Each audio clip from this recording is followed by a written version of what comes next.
Cette semaine à l'émission, le Canada est frappé par une attaque terroriste à Edmonton. Les unités de la réserve de l'armée ouvrent leurs portes. Objectif, recrutement. Et la dispute entre Boeing et Bombardier prend un tournant décisif. Bienvenue dans la revue.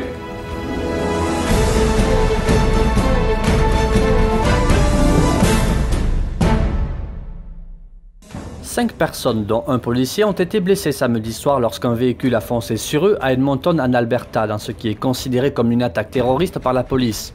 Un suspect âgé de 30 ans connu des policiers a été arrêté et la police croit qu'il a agi seul, mais les autorités n'excluent pas que d'autres individus sont impliqués. Un premier incident est survenu près du stade du Commonwealth où se déroulait un match de football des Eskimos dans le cadre d'une soirée d'appréciation envers les militaires. Un véhicule a foncé dans une barricade policière, frappant un policier qui effectuait des contrôles de routine. Un individu est sorti du véhicule et a attaqué au couteau le même policier. Le suspect s'est enfui à pied et un drapeau du groupe armé État islamique a été découvert dans le véhicule abandonné. Se retrouvant à bord de notre véhicule, il a intentionnellement happé 4 piétons pour ensuite faire des tonneaux et se renverser. Les policiers l'ont alors menotté et arrêté. C'est donc sans surprise à plus de 90% que le Kurdistan a voté pour son éventuelle indépendance. Mais Bagdad ne l'entend pas de la même oreille et a commencé à faire pression en interdisant tous les vols en partance ou à destination du Kurdistan depuis son territoire. Si les alliés contestent l'existence même du vote, ils n'en appellent pas moins au calme, alors que la lutte contre le groupe armé État islamique, elle, continue. Et voilà, c'est déjà fini pour les Jeux Invictus de Toronto. Plus de 500 militaires et vétérans blessés se sont affrontés dans une série d'épreuves, les poussant dans leur dernier retranchement, mais de la plus belle des façons, pour le sport et pour la cause.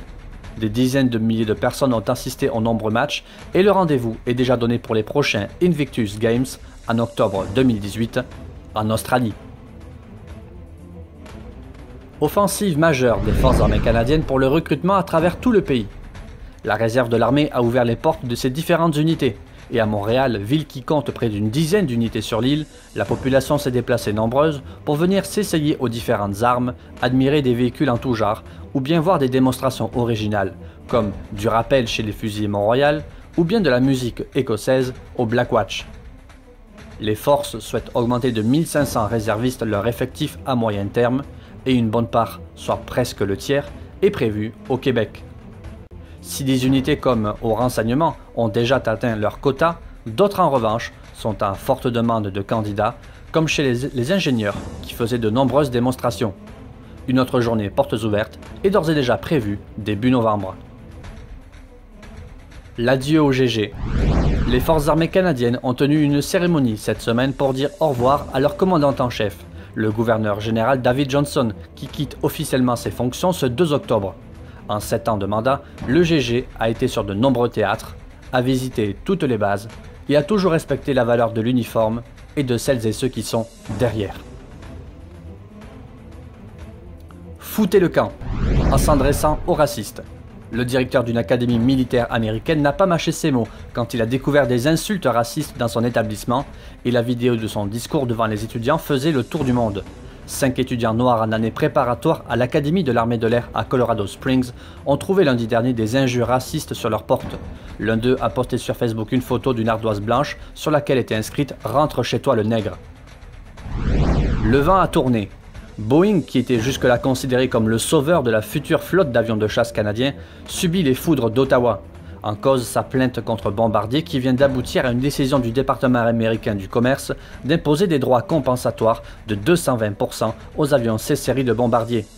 Ottawa comptait acheter 18 chasseurs Super Hornet de Boeing afin de combler ce qu'il décrivait comme un déficit de capacité entre le nombre d'avions de combat que le Canada s'est engagé à tenir disponible et le nombre d'appareils réellement prêts à décoller.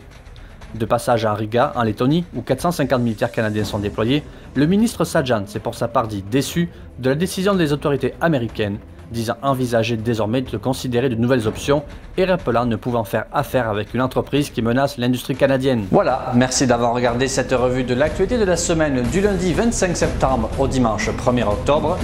La semaine prochaine, pas de revue, alors rendez-vous dans 2 semaines.